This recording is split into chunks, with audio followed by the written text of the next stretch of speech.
everyone, it's Shane Kanto, your Wasteland reviewer, and welcome to the streaming Wasteland here on the SPDM Crew Podcasting Network.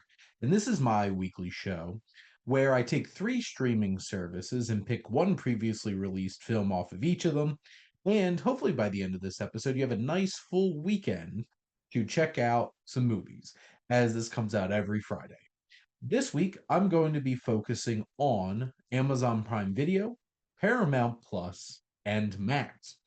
And let's get started over on Amazon Prime Video for a classic Western, actually, which is a remake of a previous film that I've recommended on this show before, Seven Samurai from Akira Kurosawa. That is John Sturgis's The Magnificent Seven. And Sturgis takes the story of seven Ronin samurai who get hired by this town to protect them from bandits, and you take that into the wild, wild west of American cinema, and Sturgis creates something pretty darn special with the score from Elwood Bernstein, which is just absolutely iconic at this point, just brings this atmosphere to life of this wonderful, engaging, fun, and also action packed Western.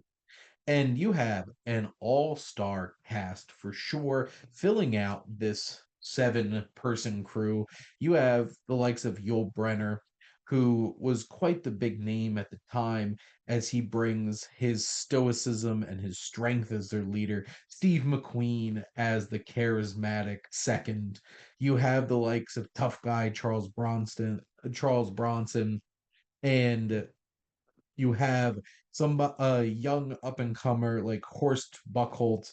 You have Robert Vaughn, James Colburn, even, and Brad Dexter, who come together to create this dangerous crew of hired guns who come together to protect this town from a bandit played by Eli Wallach, who, coming off of, he certainly has had his experiences playing Mexican characters, and in terms of like the Dollars trilogy, and here he plays Calvera, this leader of the bandits who's terrorizing this town.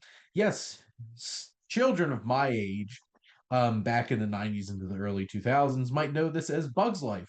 There's plenty of films that have taken their roots in the Magnificent Seven for sure, and specifically Seven Samurai, which was the one that really started this story in the first place. But this all-star cast, energetic and fun and action-packed direction from Sturges, just a great story with the complexities of, like, can the townspeople really trust this crew of what might be perceived as ne'er-do-wells, these drifters and everything. And it's just such an engaging and enthralling experience. This is certainly leaner than Seven Samurai, which is a 3.5 hour epic. This 2 hour and 8 minute film is tight. It's thrilling. It has some good character work and really fleshes out this whole crew.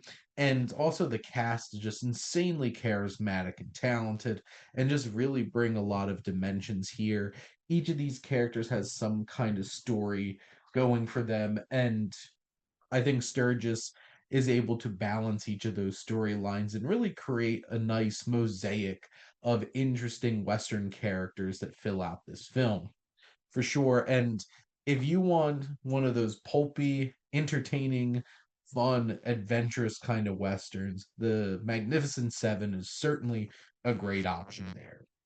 Heading over to Paramount Plus to 1978, and that is Days of Heaven from writer director Terrence Malick, who has certainly made a career making some of the most gorgeous, beautiful, and awe inspiring films ever put to the silver screen. Nestor Amendros, who is the cinematographer, goes a long way in helping craft this absolutely gorgeous, striking film. And this is a fascinating, just 94-minute drama. A hot tempered farm laborer convinces the woman he loves to marry their rich but dying boss that they can have a claim to his fortune. This has deceit it has lies, it has lust and romance, and it balances a lot of different threads going on in this film. Like I said, this is an absolutely gorgeous and striking film that really captures so much of like what's possible expressing beauty on screen with film. And just this whole entire setting, like out in the fields, it just really captures this Americana. It captures this American Gothic kind of feel. And then there's this darkness underneath the surface of this story as Richard Gere's Bill and Brooke Adams Abby create this plan to usurp this farm out from under Sam Shepard's character. And this trio of actors really deliver satisfying performances that really bring out a lot in their characters and are able to craft such a compelling and engaging narrative. And there's twists and turns along the way. There are some evocative and impactful and poignant visuals throughout this film, all leading up to some climactic elements in the finale of this film that will be hard to forget after watching. It just burns this image in there. This is so striking with the costuming, the setting.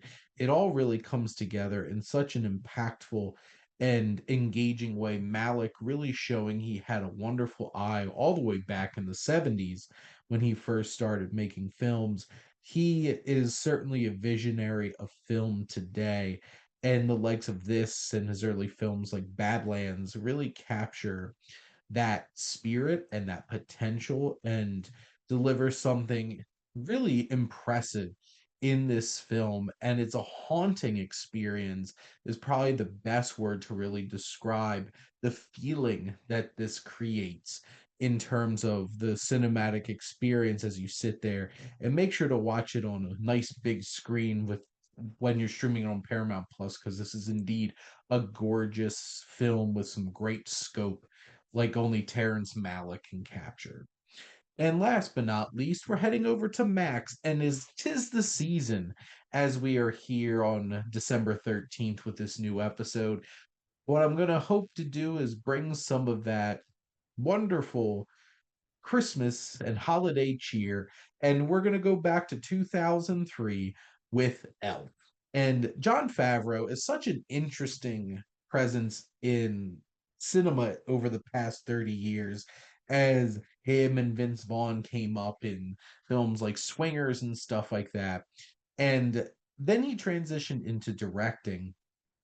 And you have a film like this which obviously he went on to make Iron Man and The Jungle Book and The Lion King and these big films or films like Chef, very personal film for him.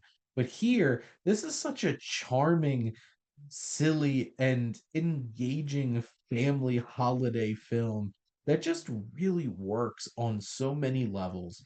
The biggest thing here, obviously, is Will Ferrell and his endless humor and charisma. If you're not a fan of Will Ferrell, you're probably not going to be a fan of Elf. But his just wide-eyed optimism and naivete just exudes in this film in such an effective way. And he is so charming and silly and wonderful to watch on screen.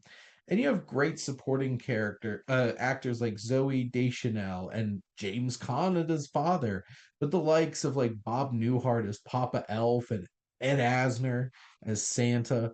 There's so many great performances here and unexpected presences of like you have the likes of Peter Dinklage and Amy Sedaris and Andy Richter and Kyle Gass.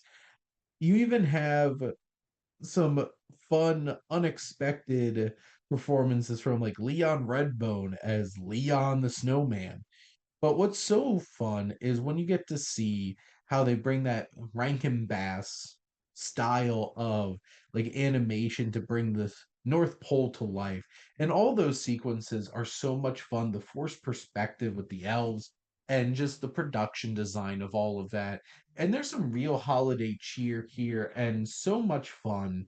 And this is a sweet, endearing, and kind film. And sure, it has some of those moments where like you got that Will Ferrell kind of comedy that like seeps through a little bit.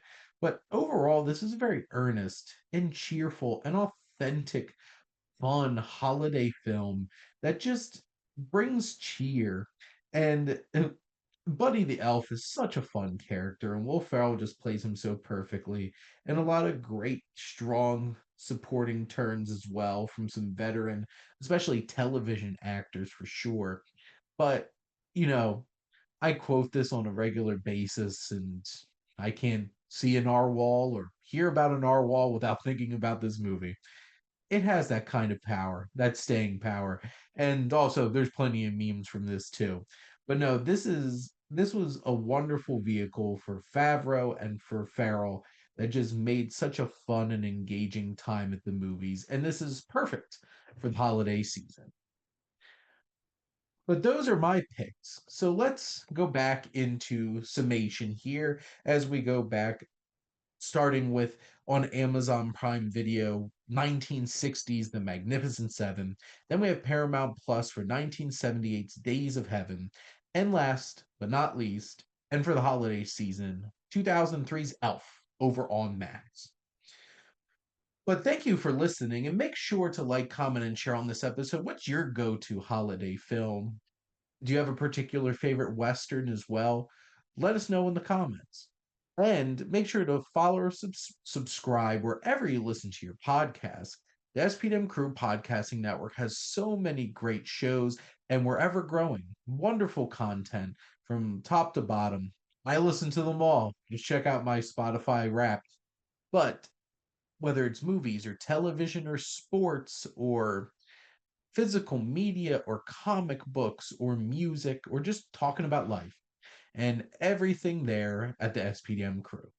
And if you like our logo, go check out High Flyer Creative. They do some great work, and if you're in need, check them out. But most importantly, thank you as always for tuning in and supporting the streaming Wasteland here on the SPDM Crew Podcasting Network.